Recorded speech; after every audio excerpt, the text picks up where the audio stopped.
চাকরি পুনর্বহালের দাবিতে মানববন্ধন করেছেন ড্রাগ ইন্টারন্যাশনাল লিমিটেডের চাকরিচ্যুত কর্মকর্তা-কর্মচারীরা।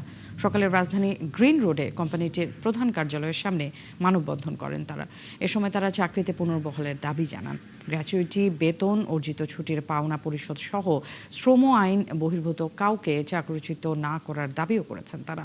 তাদের অভিযোগ, কোনো ধরনের নোটিশ ছাড়াই তাদের চাকরিচ্যুত করা হয়েছে। কয়েক শতাধিক কর্মীর চাকরিচ্যুত কথা তুলে ধরে তারা বলেন, মানবেতর জীবনযাপন করছেন তারা। চাকরিতে পুনর্বহাল না করলে কঠোর আন্দোলনের হুঁশিয়ারি দেন ড্রাগ ইন্টারন্যাশনালের চাকরি হারানো কর্মকর্তা-কর্মচারীরা। 28 বছর চাকরি করলে চাকরির বয়স তো শেষ, কোনো কোম্পানিতে আমাদেরকে এখন আর নিচ্ছে না, চাকরিতে আর করার কোনো সুযোগও নাই। এখন মানবতার অবস্থা, আমরা ফ্যামিলি নিয়ে জীবনযাপন করছি, কোনো চাকরি নাই, কোনো কিছু নেই, বসে থাকে কতদিন।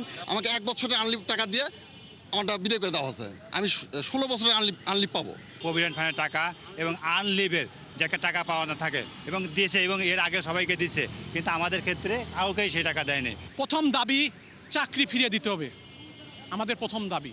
আমি 18 বছর পরে আমাকে যাওয়ার জায়গা নাই, আমি নদীর মাঝখানে আছি, এপি তীরেও আসতে পারতেছি না, ও তীরেও যাইতে পারতেছি না, আমাকে এখন ডুবে যেতে হবে।